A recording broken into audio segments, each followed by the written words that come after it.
అక్కడే కరెంటు, నా జీవితం అంతా అదే చేస్తూ ఉంటా, దానికోసమే అప్పులు తెస్తా, దానికోసమే స్కాములు చేస్తానంటే నిజంగా పెట్టలేరని తెలిసి, అసాధ్యమని చెప్పి తెలిసి, ఉట్టి బేసిక్ ఇన్ఫ్రాస్ట్రక్చర్ కోసమే 2 లక్షల కోట్లు, అది ఇప్పటి ప్రకారం. ఇంక పూర్తి అయ్యేసరికి అది ఎన్ని లక్షల కోట్లు అవుతుందో, ఎన్ని సంవత్సరాలు పడుతుందో, ఎన్ని దశాబ్దాలు పడుతుందో. సో సాధ్యం కానిది ఒక పెట్టలేరని తెలిసి కేవలం నీ స్వార్థం కోసం నువ్వు నీ బినామీల ఆస్తుల విలువలు పెంచుకునే దానికోసం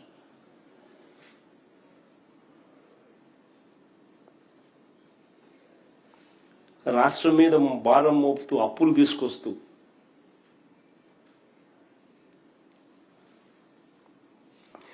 రాష్ట్రానికి సంబంధించిన సంక్షేమాన్ని, అభివృద్ధిని పూర్తిగా గాలికి వదిలేసి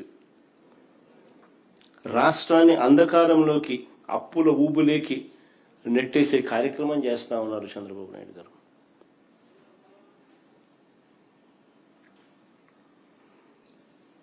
ఆశ్చర్యం ఏమిటో తెలుసా?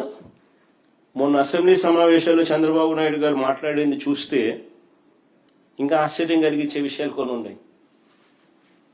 మొన్న అసెంబ్లీలో చంద్రబాబు నాయుడు గారు మాట్లాడింది చూస్తే ప్రజలకు పూర్తిగా ఒక విషయం అర్థమైపోయింది.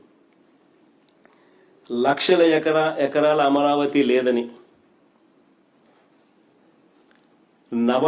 నవనగరాలు లేవని, ఎయిర్పోర్ట్ లేదని, రైల్వే స్టేషన్ లేదని, ఇంటర్నేషనల్ స్టేడియం లేదని చంద్రబాబు మాటల్లోనే స్పష్టంగా చెప్పాడు.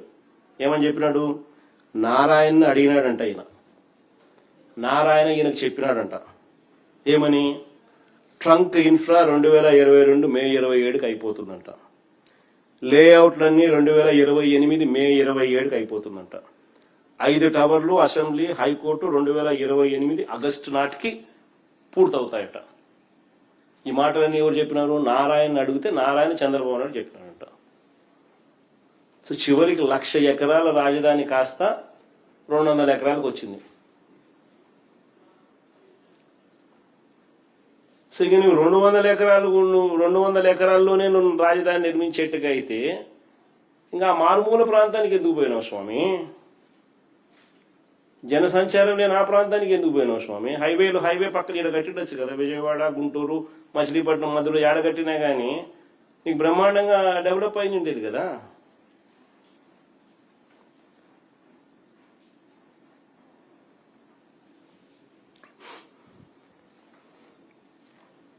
రాజధాని విషయంలోనే కాదు, ఏ విషయంలో కూడా చంద్రబాబు నాయుడు గారికి ఆచరణాత్మక ధోరణి అన్నది ఎప్పుడూ లేదు.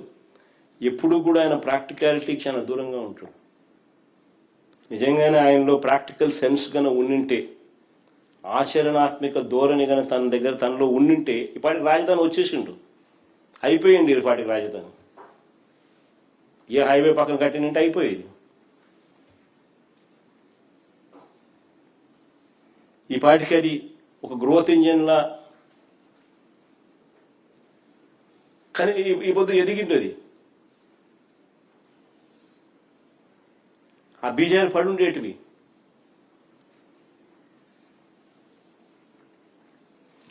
నేను ఇదివరకే చెప్పాను,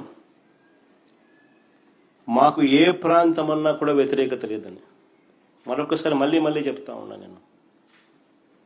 ఎందుకంటే చంద్రబాబు నాయుడు గారు తన స్కాముల కోసమని ప్రజల భావోద్వేగాలను రెచ్చగొట్టే కార్యక్రమం చేస్తా ఉన్నాడు తప్ప దీంట్లో ఎటువంటి వాస్తవాలు లేవు. నేను చెప్పిన ప్రతి మాట కూడా ప్రాక్టికల్గా ఆలోచన చేస్తే ఎవరికైనా కూడా జగన్ చెప్పేది నిజమే కదా అని చెప్పి అనిపించే మాటలే.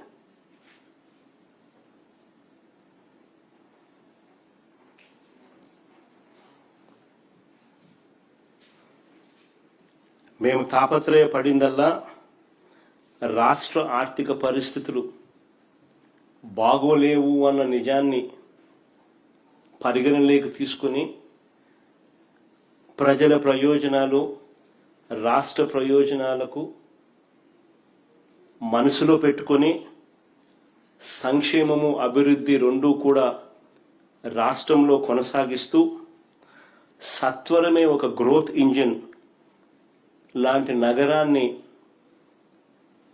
తయారు చేసుకోవాల్సిన అవసరం ఉందనే మౌలిక లక్ష్యాన్ని అప్పుడు చెప్పాం, ఇప్పుడు చెప్తున్నాం. ఒకే వర్షనే మేము చెప్తా ఉన్నాం.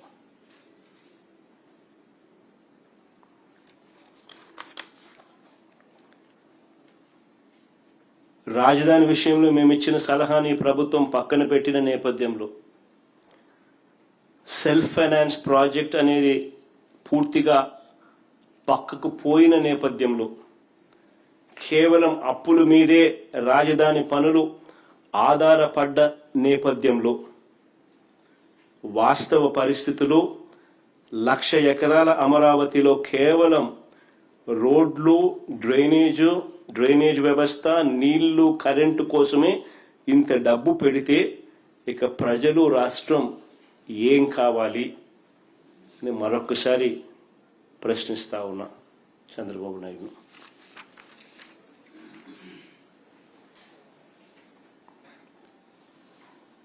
చంద్రబాబు నాయుడు గారికి ఒకటి చెప్తా ఉన్నా.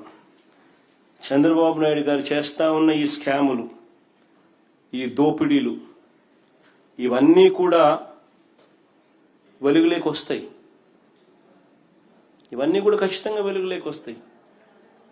రాజధాని పేరుతో ప్రజలను పణంగా పెట్టి కేవలం దోపిడీయే ఆలోచనతో తాను చేస్తా ఉన్నటివన్నీ కూడా వెలుగులోకి ఖచ్చితంగా వస్తాయి. రానున్న రోజుల్లో రాజధానికి సంబంధించిన ప్రతి పనిలో కూడా చంద్రబాబు నాయుడు గారు ఎంతెంత మెక్కుతున్నారో అవన్నీ కూడా ఈరోజు చెప్పినట్టుగానే సాక్ష్య ఆధారాలతో సహా మళ్ళీ చెప్తూనే ఉంటాం.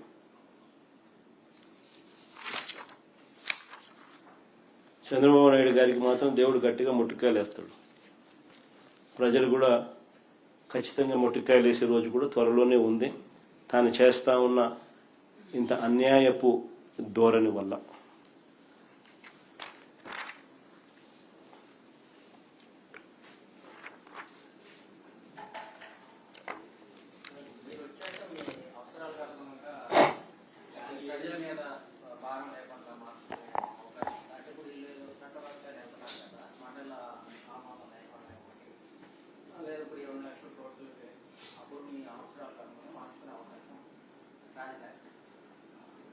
రామాయణం అంతా ఇన్నాక రామునికి సీత ఏమైందని అడిగితే ఎట స్వామి, ఇంతసేపు గంట సేపు నీకు చెప్పిన సుదీర్ఘంగా నువ్వు చెప్పిన ప్రతి పాయింట్ నీకు అర్థమయ్యేట్టుగా రాష్ట్ర ప్రజలకు అందరికీ కూడా అర్థమయ్యే విధంగా సవివరంగా చెప్పిన. Sir, you said, sir, you alleged that so much astronomical amount of corruption is happening. So, how do you think it can be stopped from happening? You should say. You are the journalist. You have the pen. No. We write what they say and what you write. But practically, how do you think it can be stopped? You have all the tender documents in place. None of these things are spoken out of the air. Everything has got evidence. Everything is properly documented. Whatever I've spoken about has got documented evidence. I think all those documents are available, and you being a journalist should take it up and make it a national issue. What about those companies indulging in these tenders and contracts? Do you think they will react? చేస్తా అంతే. ఇప్పుడు ఏం చేయగలుగుతాం? ఏం చేయగలిగే ప్రస్తుతానికైతే ఏం చేయలేము. మనం వచ్చిన తర్వాతనే ఎంక్వైరీలు ఏదైనా చేయగలుగుతాం, అంతే కదా. ప్రస్తుతానికి ఏం చేయగలుగుతాం? విలేకరుల సమావేశం పెడతాం, విలేకరుల ద్వారా మీ ద్వారా రాష్ట్ర ప్రజలకు చెప్పే కార్యక్రమం చేస్తాం. మీరు ఎంక్వైరీ చేసి మీరు కూడా మీ పత్రికల్లో రాయండి, మీరు కూడా మీ పేపర్లలో మీ టీవీలలో చూపించండి అని చెప్పగలుగుతాం. కానీ మేనేజ్మెంట్లు ఆంధ్రప్రదేశ్లో అయితే ఆల్రెడీ కుమ్మక్కై ఉన్నాయి. వీళ్ళంతా కూడా కలిసికట్టుగా ఉన్నారు. సో ఇంకా నేషనల్ మీడియా ఏదైనా అవకాశం ఉంటే వాళ్ళకి ఏదైనా చెప్పగలిగింది చెప్తాము. వాళ్ళు కూడా సగం కరప్ట్ అయ్యి సగం చెడిపోయి ఉన్నారు. కాబట్టి ఏం చెప్పగలుగుతాం? ఇవన్నీ రేపు పొద్దున మన ప్రభుత్వం వచ్చినప్పుడు మనం ఎంక్వైరీలు చేసి ఇవన్నీ ప్రజల ముందర తీసుకొచ్చే కార్యక్రమం పెడతాము. నువ్వు చేసిన తప్పు చేసిన వాళ్ళందరికీ ఆ రోజు శిక్ష పడుతుంది. ఇప్పుడు పార్లమెంట్ సమావేశాల్లో కూడా ఈ చట్టబద్ధ అంశానికి సంబంధించి తీర్మానం చేయబోతున్నారు అనేది ఒకటి చెప్తా ఉన్నారు కదా సార్. అక్కడ చర్చ, అక్కడ కూడా ఈ కరప్షన్ దాని గురించి మీరు డిస్కస్ చేస్తారా? ఈ అమరావతికి సంబంధించిన కరప్షన్ పైన పార్లమెంట్లో ఎన్ని ఏదైతే చెప్పినామో పార్లమెంట్లో కూడా ఖచ్చితంగా చెప్తాం. సాధ్యం ఒకటే ఒకటి రమేష్ గుర్తుపెట్టుకో, ఎక్కడ కూడా నేను మళ్ళీ చెప్తా ఉన్నాను, నోబడీ ఈస్ అగెయిన్స్ట్. అమరావతికి వ్యతిరేకంగా ఎవరు లేరు. బట్ సాధ్యం కానిది సాధ్యం కాదని తెలిసి ఇంత డబ్బులు పెట్టడం ఇంపాసిబుల్ అని చెప్పి తెలిసి 2 లక్షల కోట్ల రూపాయలు ఏంది స్వామి? రోడ్ల కోసము, కరెంటు కోసము, డ్రైనేజీల కోసము, బేసిక్ ఇన్ఫ్రాస్ట్రక్చర్ కోసం పెట్టడం ఏంది? ఆల్రెడీ ఈ బేసిక్ ఇన్ఫ్రాస్ట్రక్చర్ ఉన్న ప్రదేశాన్ని అంతా పక్కన పెట్టడం ఏంది? 2 లక్షల కోట్లు అసలు సాధ్యం అయ్యేదేనా? నువ్వు 7 ఏళ్ళు ముఖ్యమంత్రిగా పరిపాలన చేసిన వ్యక్తి 8,000 కోట్లు ఖర్చు పెట్టగలిగినాడు. 5,500 కోట్లు మొబిలైజేషన్ అడ్వాన్స్ ఇచ్చి స్కాములు చేస్తా ఉన్నాడు. ఏ రకంగా సాధ్యం అవుతుంది?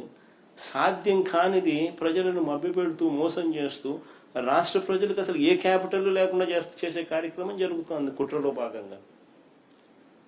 వేరే ఇంతకుముందే నేను చెప్పా, మావిగన్ ప్లాన్ బి. సరే, నేను చెప్పిన విశాఖపట్నం ఆలోచన నీకు నచ్చలా, సరే మావిగన్ ప్లాన్ బి చెప్పిన, హైవే పక్క డిక్లేర్ చేసి హైవే పక్కన కట్టు. ఆ బిల్డింగ్ ఇంకా ఆ నుంచి షిఫ్ట్ చేశాడు కట్టు, ఇంకా పూర్తిగా మొదలు పెట్టలే కదా, షిఫ్ట్ చేశాడు కట్టు. అట్లీస్ట్ ఈ ప్రాంతం అంతా బ్రహ్మాండంగా డెవలప్ అవుతుంది. But even multilateral institutions are buying into these ideas. Right?